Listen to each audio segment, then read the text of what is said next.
কারবালার ময়দানে ইমামে হোসাইন পাক তাবু করলেন, এজিদ বাহিনীও তাবু হয়ে গেল। এ যুবকেরা, তরুণেরা, 10ই মুহররম ইমামে হোসাইন পাক এমন করে খুতবা দিতে লাগলেন। ওই খুতবাতে ইমামে হোসাইন পাক বলতে লাগলে, এজিদ বাহিনীরা, তোমরা অস্ত্র তুলেছো কার বিরুদ্ধে?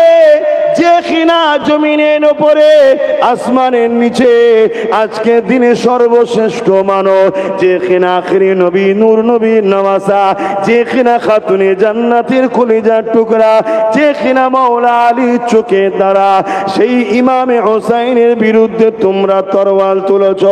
এইভাবে খুতবা দিতে দিতে ইমামে হোসাইন পাক বললেন, ওই দিকে জাহান্নাম রয়েছে, এই দিকে জান্নাত আছে। কে আছো জাহান্নাম ছেড়ে জান্নাতের দিকে আসতে চাও? কেউ এলো না, একজন মাত্র এসেছিলেন, যার নাম হলো হযরতে হুর বিন ইয়াজিদ। অত 22,000 লোক, আরো বেশি ছিল, আরো এসেছে, একটা কেউ এলো না।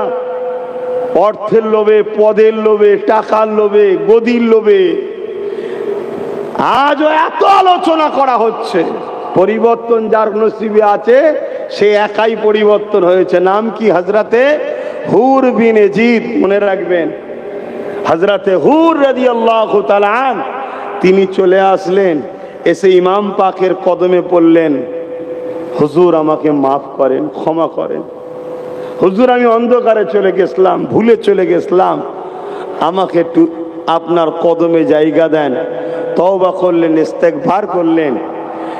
ইমাম হোসাইন পাক তাকে জায়গা, কোন রায়াতে আছে 9 তারিখে এসেছিলেন, যাক 9 তারিখ হোক 10 তারিখ, উনি একা ফিরলেন। যখন ইমামে হোসাইন হুজুর এই আওয়াজ দিলেন যে দেখো, আমি তোমাদের সঙ্গে যুদ্ধ করতে আসিনি, আমি সলে চাই, মীমাংসা চাই। ইসলাম সবসময় মীমাংসার কথা বলে। তোমরা যদি চাও আমাকে কোফায় যেতে দাও, আর না হয় আমি মদিনায় ফিরে যাব। তখন হুর বিন ইয়াজিদ বলল, হুজুর যখন মদিনায় ফিরে যেতে চাইছে, তেনাকে মদিনায় যেতে দাও। তখন বড় বড় যারা ছিল ইয়াজিদ বাহিনীতে, বড় বড় শয়তান, সিমার, মারওয়ান, এসব শয়তানগুলো বলল, তুমি একটা কমান্ডারের মতো থাকো, বেশি কথা তোমায় বলতে হবে না। হযরতে হুর বিন ইয়াজিদ তখন বলল, তোমাদের কমান্ডার পদ তখ সব রইল, আমি গেলাম। আর আজকে আমরা দেখতে পাচ্ছি আমাদের সমাজে ইসলামের প্রকাশ্য দুশমনদের সাথে আমাদের সমাজের আলেম উলামারা রয়েছে। এত বেউজ্জতি হওয়ার পরেও অনেক উলামারা এখনো ফিরে আসছে না। আপনারা দেখলেন না কয়েকদিন আগে এক মৌলভী সাহেব বেউজ্জতি হলো, দেখেছেন তো নাকি? কি বেউজ্জতি বলেন তো? তাও পরিবর্তন হতে পারছে না, তাও পরিবর্তন হতে পারছে। তার মানে কি? কপাল ফাটা, শয়তানদের সাথ ছাড়তে পারছে না। তারপরেও কিন্তু বলবো আল্লাহ হিদায়েত করুক, বলুন আমিন। তো যাক, হুর বিন ইয়াজিদ কিন্তু পরিবর্তন হয়ে গেলেন, এসে ইমাম হোসাইন হুজুরের দলে চলে এলেন। যুদ্ধ যখন শুরু এলো, আরে এসেছিল ইয়াজিদ বাহিনীর পক্ষে, আর যুদ্ধে প্রথমে নামছে ইমামে হোসাইন পাকের পক্ষে। জোরে বলুন সুবহানাল্লাহ। হাই আল্লাহু আকবার, আল্লাহু আকবার। হাই হযরতে হুর বিন ইয়াজিদ, হুজুর আপনার কপাল কত বড়, আপনার কপাল কত বড়। এসেছিলেন জাহান্নামের দলের হয়ে, আর প্রথমে নামলেন ময়দানে জান্নাতি দলের হয়ে। জোরে বলুন সুবহানাল্লাহ। আবার প্রথমেই উদ্বোধনে নেমেছে, লড়াই শুরু হলো। ওই লড়াইয়ে শোনো না কি জমসল, ওকে ছেড়ে দে না বাবা, ওর সমস্যা আছে। একটা পয়েন্ট চলে গেলে তোমার শোনা হবে না। লড়াই করতে শুরু করলো। হুর বিন ইয়াজিদকে দেখে বড় বড় সিমার, মারওয়ান, এসব বড় বড় জাহান্নামের কুকুরগুলো সব ক্রিটিসাইজ করছে। আমি জাহান্নামের কুকুর বলছি, আপনাদের অসুবিধা হচ্ছে নাকি? আরে জাহান্নামের কুকুরকে জাহান্নামের কুকুর নয় তো কি বলবো? অন্য কি ভাষা বললে খুশি হবে বলুন, সেটা বলছি। তারা ক্রিটিসাইজ করছে, হ্যাঁ দেখো আমাদের কমান্ডার এসেছে, ও আমাদের মোকাবেলায় আসবে। দেখো ইমাম হোসাইন পাকের একদিনের সোহবত পাওয়া বা কিছু খুনের সোহবত পাওয়া, লড়াই করতে নেমেছে বড় এজিদ বাহিনীর তাব্য সেনা যোদ্ধা 120 বা 180 জনকে জাহান্নামে পাঠিয়ে দিয়েছে। জোরে বলুন সুবহানাল্লাহ, আরো জোরে বলুন। তাহলে ভেবে দেখুন, আল্লাহু আকবার, ভেবে দেখুন আল্লাহু আকবার। একদিনে যদি সময় পেয়ে একদিন সোহবতে বা কিছু খুন সোহবতে, আরে ইমানের পাওয়ার যদি এত চার্জ হয়ে যায়, তাহলে আমার ইমাম পাকের ইমানের পাওয়ার কি? কোন মা এমন সন্তানকে পয়দা দিতে পারেনি যে ইমাম পাককে শহীদ করতে পারত। এই শহীদের পিছনে বহুত বড় গোপন রহস্য আছে। আমি শুধু একটু টাচ দিয়ে যাব, কেন খোলাসা যখন ইসলাম করেনি, আমি পুরো খোলাসা করার কে? আমি শুধু টাচ দেব। যেটা আমার নবীর মধ্যে নাই, ওটা আল্লাহর দরবারে কোনো দামই নাই। বুঝতে পারলেন? যেটা আমার নবীর জীবনে নাই, যে কাজ, ওই কাজের কোনো দাম আছে? কেউ যদি কুরবানি 3 দিন রোজা রাখে, ওই রোজার দাম আছে? কেন দাম নেই? আমার নবী রাখে না, তাই তো নাকি? কেউ যদি আরাফাত থেকে মক্কা শরীফে আসা, মুজদালিফায় আসার পথে কেউ যদি আরাফাতেই মাগরিবের নামাজ পড়ে নেয়, ওই নামাজ হবে? কেন হবে না? আমার নবী করে না। তা শরীয়তটা কি? আমার নবী। যেটা আমার নবীর মধ্যে নাই, সেটার কোনো দাম আল্লাহর কাছে, জোরে বলুন, ওটা নিয়ামতই নাই। আবার শহীদের মতো বড় নিয়ামত যদি আমার নবীর ঝুলিতে না থাকে, তাহলে শহীদানদের তো কোনো মর্যাদাই নাই। এই মর্যাদা আছে কেন? আমার নবীর তো নাই। আর নবীর যদি না থাকে, যদি মর্যাদা না থাকে, আবার অপর দিকে আল্লাহ বলছে, হাবিব আমি আপনারও কোরআনের হিফাজতের দায়িত্ব নিলাম, পৃথিবীর কোনো জালিম আপনাকে ক্ষতি করতে পারবে না, কোনো জালিমের হাতে আপনাকে শহীদ কতল, যেটা বুঝাতে চাইছি, করতে আমি দেব না। এই দুইয়ের বীজখান দাঁড়িয়ে রয়েছে শরিয়াত। দেখুন, তাহলে একদিকে যদি রাসূলুল্লাহ ঝুলিতে শহীদ না থাকে, তাহলে শহীদের কোনো গুরুত্ব নাই। আর শহীদ এত বড় একটা মাকাম, তাহলে আমরা হুজুরের শহীদ ইমাম হোসাইনের দেখছি, হাকিকাতে কি রহস্য, আর বাকিটা আগাতে পাচ্ছি না, বাকিটা আগাতে পারছি না। বুঝতে পারছেন তো? তবে তবে কারবালার মাঠে ইমামে হোসাইন পাক যখন তাহাজ্জুদের নামাজ পড়ে একটু শুলেন, ঘুমিয়ে যখন পড়েছে, শুনছেন তো আপনারা? আল্লাহ নবীর সঙ্গে দিদার হচ্ছে নানার সাথে। জোরে বলুন সুবহানাল্লাহ। আল্লাহ নবী বলছে, ইমামে হোসাইন দেরি করো না, কাউসারের পানি নিয়ে দাঁড়িয়ে আছে, পানি পান করাবো। নানা ওয়াদা যেটা ছিল, ওই ওয়াদাটা পূরণ করে দাও। কি ওয়াদা ছিল? আল্লাহ জানে, নবী জানে, হোসাইন হুজুর জানে। কিন্তু আমি আবার বলছি, যেটা নবীর ঝুলিতে নাই, ওটা মাকাম নয়।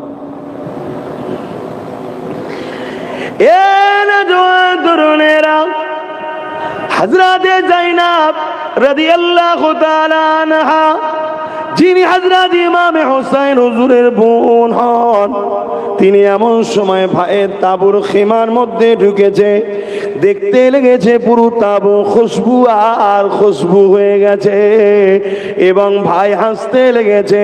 এই দৃশ্য দেখে যায়েনব জিজ্ঞাসা করতে লেগেছে, ভাই আপনি হাসেন কারণ কি? বসো। নানা জানের সঙ্গে দিদার হয়েছে। নানা জান বলেছে, হোসাইন আসো, কাউসার পান করাবো। আল্লাহ আল্লাহ। আমাদের হোসাইন হুজুর জেদ্দা না মরা? জোরে বলুন জিন্দা। ও এজিদ মরে গেছে, এজিদ মরে জাহান্নামে ঘেউ ঘেউ করছে এখন শয়তান। আমাদের হোসাইন হুজুর জিন্দা, আমাদের হোসাইন হুজুর জিন্দা। আমাদের সবার হৃদয়ে ইমাম পাক রয়েছে, জোরে বলুন সুবহানাল্লাহ। তো ভাইয়ের আমার, ইমাম পাক তিনার বোনকে এবার বুঝাচ্ছেন, নসিহত করছেন, সবর করবে, ধৈর্য ধরবে। সবরকারীকে আল্লাহ পছন্দ করে। যত যাই হোক ধৈর্য হারা হবে না, সবর করে থাকবে। এই তালকিন দিচ্ছে, মানে সব কিছু বুঝাচ্ছে। এই যে রসুল বললেন না না ওয়াদাটা বাস্তবায়ন করো। কি ওয়াদা? কি ওয়াদা? হোসাইন রসুল্লাহর পক্ষ থেকে শহীদ, কথা বুঝে আসছে? এজন্য এত শহীদ থাকার পর রসুলের চাচা হযরত হামজা হুজুরের কলিজা চিবিয়েছে। ওটা শোনার পরও আমরা যতটা ব্যথিত হই, ওটাও ব্যথিত, কিন্তু আমাদের ইমাম পাকের কথা শুনলেই আমাদের দিল ভেঙে চোখ দিয়ে অটোমেটিক পানি আসে। ঠিক না বে? ঠিক। এর একটা রহস্য আছে না? নাই? হ্যাঁ, বেশি ভেতরে ঢুকা যাবে না, তবে এতটুকু জেনে রেখে দাও, ইমাম পাকের তুলনা হয় না। পরের দিনে ওর বিনেজি যখন গেলেন, 120 থেকে 180 জন এজিদ বাহিনীকে জাহান্নামে পাঠিয়ে দিলেন। এই যুবকেরা, তরুণেরা, এইভাবে দেখা যায় একটার পর একটা আলে রসুলরা নাপতে লেগেছে। ভেবে দেখো জান্নাতি ফুলগুলো কিভাবে দিনের জন্য জানকে বাজি লাগিয়ে দিয়েছে, আর তুমি আমি সামান্য জেলের ভয়ের জন্য জালিমদের দালালি করতে লেগেছে। তুমি আমি সামান্য পদের জন্য ইসলামের দুশমনদের গায়ে গা মিলিয়ে চলতে লেগেছে। অতটা সহজ নয়। আল্লাহ দিন কত কষ্ট করে এসেছে।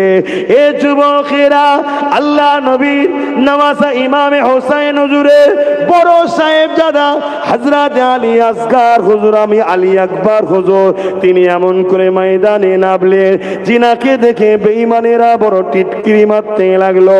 এত বাচ্চা এই বয়সে আমাদের সঙ্গে কি মোকাবেলা করবে? তিনিও লড়াই করতে লাগলেন।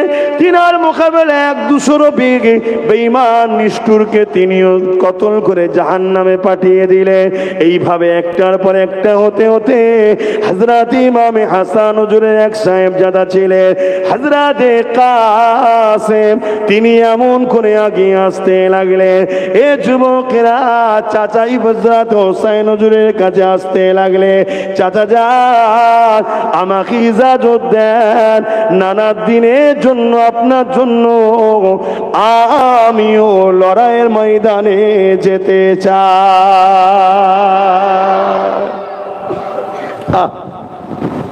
আরে যারা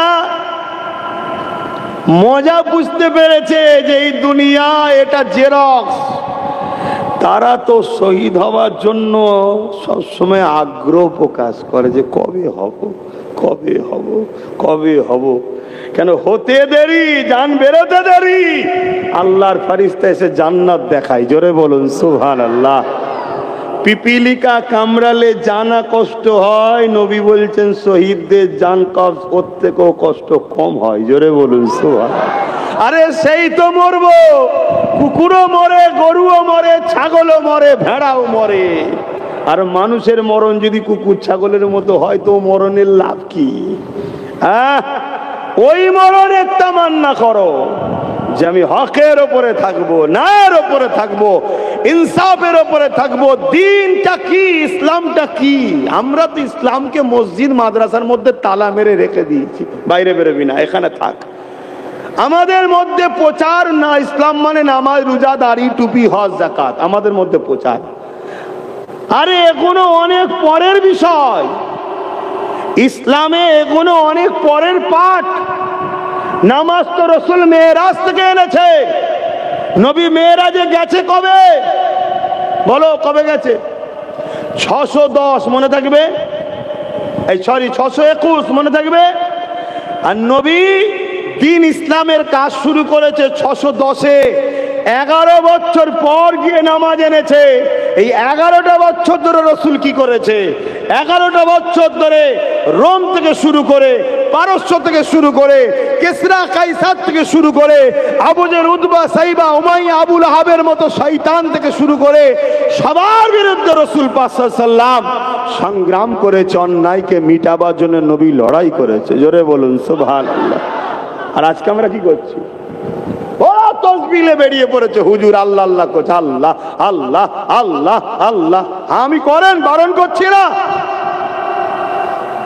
কিন্তু তসবির সময় যেমন তসবিহ ধরতে হবে, এতিম, গরিব, অসহায়, বিধবা, আল্লাহ সৃষ্টি নারী জাতির ইজ্জত বাঁচাবার জন্য প্রয়োজন হলে অস্ত্র ধরার নাম ইসলাম। শুনছেন তো নাকি? সে হতে পারে হিন্দু ঘরের মেয়ে, আদিবাসী ঘরের ছেলে, গরিব যে হবে, অসহায় যে হবে, তার পক্ষে দাঁড়িয়ে জালিমের বিরুদ্ধে লড়াই করার নাম ইসলাম। আমার নবী লড়াই করেছিল কাদের পক্ষে? যাদের গলায় দেব দেবীর ফটো ছিল। আমার নবী যখন মক্কায় আসে কেউ ছিল নাকি? তো নবী তো আবু জেহেলের বিরুদ্ধে বললো, এদের পক্ষে দাঁড়িয়ে কেন বেটিগুলোকে হত্যা করছিস, কেন জীবিত মেরে দিচ্ছিস, কেন এদেরকে পুঁতে দিচ্ছিস? কাদের হয়ে বলেছিল বলুন?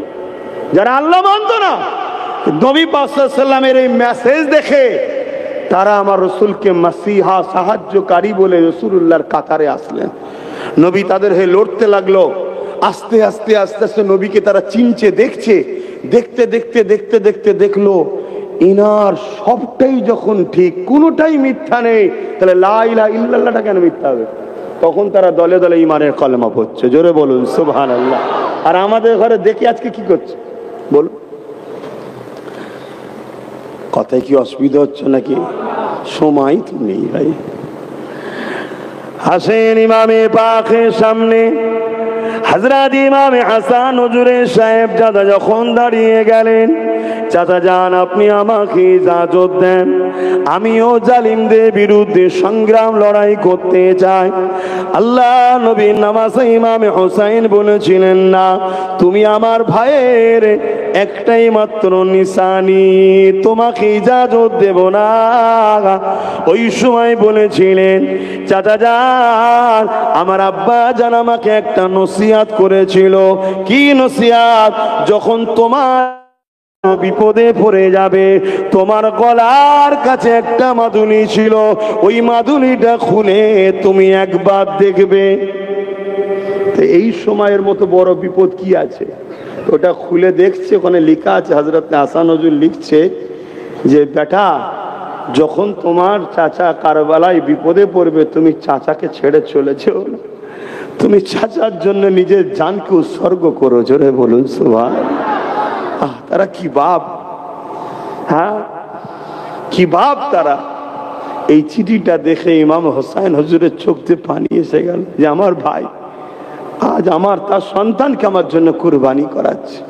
আর আজকে আমাদেরই ভাইয়েরা সামান্য একটু দুনিয়ার জমি জায়গার জন্য নিজের ভাইকে মিথ্যা কেস দিচ্ছে, খুন করছে। কি গো, মুসলমানকে করছে না, করে না? আমরা কত খারাপ হয়ে গেছি। আল্লাহ আমাদেরকে হিদায়েত করুন, আল্লাহুম্মা আমিন। তো ইমামে হযরতে কাসেম হুজুর যখন নামলেন, আর কাসেম হুজুরকে পুরো হুবাহুব আমার নবীর মতো দেখতে ছিল। জোরে বলুন সুবহানাল্লাহ। যখন উনি নেমেছে, এজিদ বাহিনীর মধ্যে থেকে সবাই মনে করেছে হুজুর আসছে, তারা দাঁড়িয়ে গিয়ে কলমা পড়ছে, মানে রাসূলুল্লাহ স্লোগান দিচ্ছে। তারপরেও তারা কি পরিবর্তন হয়েছিল? জোরে বলেন, লোভ। কি? জোরে বলুন, লোভ। আমরা ধ্বংস হচ্ছে কি কারণে? জোরে বলুন, লোভ। লোভে আমরা ধ্বংস হয়ে যাচ্ছি।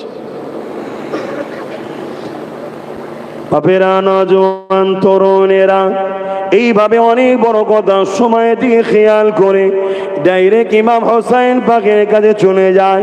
পুরো পরিবারের সদস্য পুরুষ যিনারা ছিলেন সবাইকে এজিদ বাহিনীরা শহীদ করে দিল। এ নওজোয়ান তরুণেরা, আর এমন করে দুইজন মাত্র সন্তান রয়েছে, একজনের নাম হলো আলী আউসাদ, আর একজনের নাম হলো আলী আসগার। আলী আসগার তিনি কয়েক মাসে দুধের বাচ্চা ছিলেন। এ যুবকেরা, তরুণেরা, পিপাসা লেগে গেছে, পানিকে জিদ বাহিনী বন্ধ করে রেখেছে। আরে দুনিয়া পানি পাচ্ছে আমার ইমাম রাসূলুল্লাহর সদকাতে, আর ইমামে হোসেন নবীর নামাজের জন্য পানি নাই।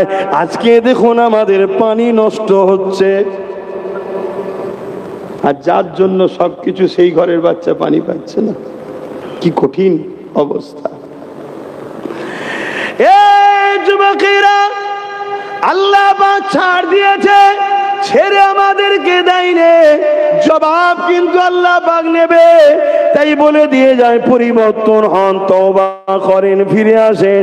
আর দুনিয়া জুড়ে ইসলামকে মিটাবার ষড়যন্ত্র চলছে, পরিবর্তন হন।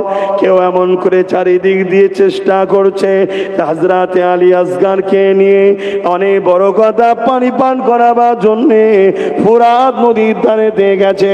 এমন করে ইমাম পাক বলতে লেগেছে, আমার পানি লাগবে না, আমি পানি পান করতে আসিনি, কিন্তু এই বাচ্চাটাকে পানি পান করাও।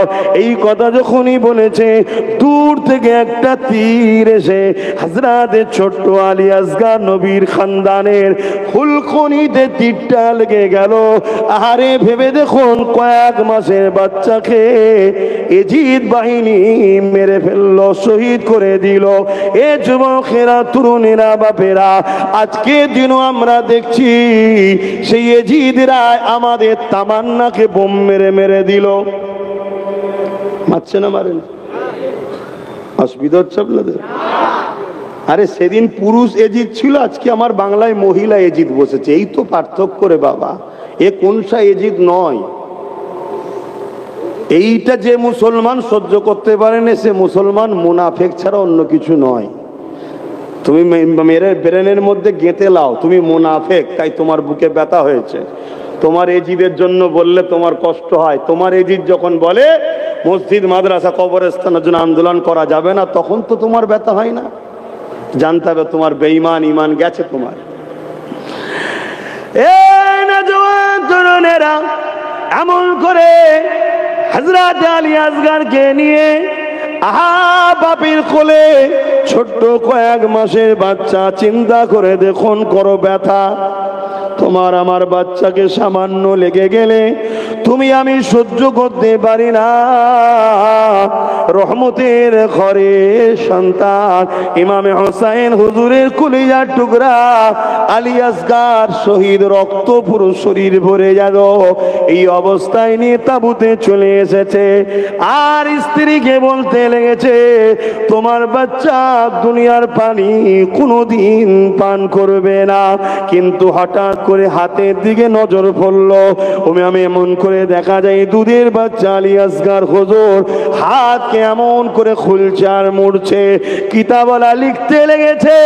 হযরত আলী আসগারও বলতে লেগেছে, কেউ আছো আমাকে একটা অস্ত্র দাও, আমি নবীর নামাজা আমার বাবা হোসেনের জন্য আমিও লড়তে চাই।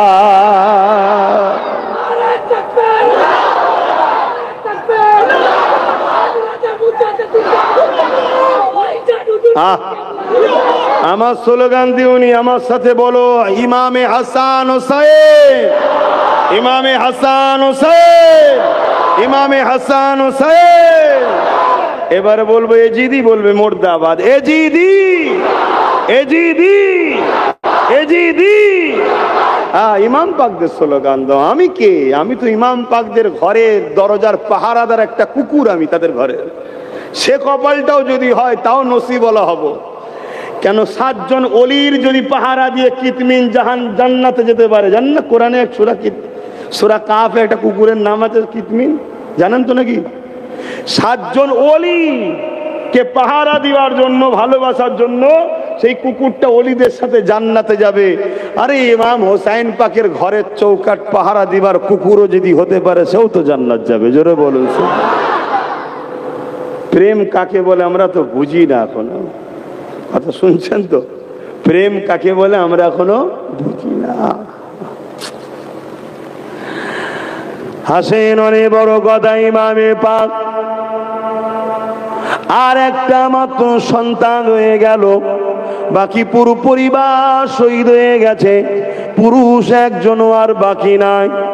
নাম তিনার আলী আওসাদ, যিনাকে আমরা জাইনাল আবিদিন হুজুর বলে চিনি। কিন্তু তিনি ইজাজত চেয়েছিলেন, তিনাকে ইমাম পাক ইজাজত দেননি। কেন? তিনি বিমার, অসুস্থ ছিলেন। এ যুবকেরা, ইমামে পাক যুদ্ধের লেবাস পরে নিলেন, ঘোড়ার পিঠে উঠেছে, স্ত্রীকে বুঝিয়ে দিলেন, বোনকে বুঝিয়ে দিলেন।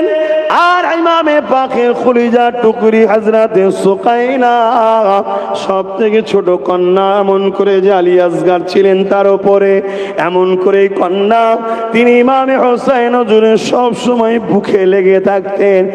আর তিনি এমন করে স্ত্রীর হাতে দিয়ে আল্লাহর বর্ষায় বিদায় নিয়ে যাচ্ছে। এ আমার পরিবার, এ আমার স্ত্রী, আমার বাচ্চা, এ আমার বোন, আল্লাহর হাওয়ালায় তোমাদেরকে রেখে গেলাম। যত মুসিবতি আসুক না কেন, আল্লাহর ওপরে সবর ও ভরসা ধৈর্য ধরে রাখবে। আজ আমাদের কি অবস্থা দেখো, এই আমাদের আজকে কি দশা দেখো। এ যুবকেরা, তরুণেরা, আমার তো মাঝে মাঝে ভয় হয় যে আল্লাহ, তুমি কি জান্নাতের কোটা বন্ধ করে দিয়েছো নাকি? তারা যদি এত কষ্ট করে থাকে, আমাদের তো কিছুই হচ্ছে না, তাহলে আমাদের কি ঠিকানা হবে? এ যুবকেরা, তরুণেরা, ইমাম পাক ঘোড়ায় উঠে পড়েছে, এমন করে রওনা দেবে। ঘোড়াকে বলতে লেগেছে, ঘোড়ারে চলো, নানা দিনের দুশ্মনদের মোকাবেলায় আর দেরি নয়, এবারে যেতে হবে। যখনই ঘোড়াকে ইজাজত দিয়েছে চলো, কিন্তু ঘোড়া যেতেছে না, বারবার বলছে যাচ্ছে না। লাস্টে ঘোড়া মাথা দুলিয়ে দুলিয়ে জমিনের দিকে দেখাচ্ছে। ইমামে হোসেন পাক ঘাড় ঘুরিয়ে দেখে, ঘোড়ার সামনের পা দুটো ধরে ওই কলিজার টুকরি বেটি সুকাইনা পা দুটো জড়িয়ে ধরে রেখে বলছে, ঘোড়া রে, আমার বাবাকে নিয়ে যাস না, ভাই গেল ফিরে আসে না, কেউ যাচ্ছে ফিরে আসে না, আমার বাবাকে যদি নিয়ে যাস আর ফিরে আসবে না। আমি সুকাইনা বাপের বুকের ওপরে রাত্রিরে ঘুমায়, ওই বাপ যদি চলে যায় আমি সুকাইনা কার কাছে ঘুমাবো? এ যুবকেরা, আল্লাহ নবীর দিনের জন্য এই অবস্থাতে ইমাম পাক নেমে পড়লেন। তিনি চুক্তি করে নিতে পারতেন, জিদকে মেনে নিতে পারতেন। এ যুবকেরা, জান্নাতের সার্টিফিকেট তো পেয়ে গেছে, কিন্তু না না না, আবার বেটিকে বুকে জড়িয়ে ধরলে, চুমা দিলে, আবার স্ত্রীর কাছে দিয়ে, বোনের কাছে দিয়ে ঘোড়ার ওপরে সওয়ার হয়ে রওনা দিলেন। ইমাম পাক রওনা দিয়ে আওয়াজ দিয়ে বলতে লাগলেন, আসো, আহলে রাসূলদের খুন যখন পিপাসা এত লেগেছে, চলে আসো, কার কত ক্ষমতা আছে চলে আসো। এবারে লড়াই হয়ে গেল। ইমাম হোসেন পাকের তরোয়ালের সামনে কোনো জাহান্নামের কুকুর টিকতে পারে না। যেই আসে দর থেকে কল্লা আলাদা হয়ে যায়। তারা দেখলো এইভাবে হবে না, চারিদিক থেকে হামলা শুরু করে দিল। এরপরও ইমামে পাককে কোনোভাবে রুকা যায় না। হঠাৎ করে সীমার মাথায় হাত দিয়ে বসে গেছে, কি করে রুকা যাবে? কারণ ইমাম হোসেন পাককে রুকার কোনো রাস্তা পাচ্ছে না।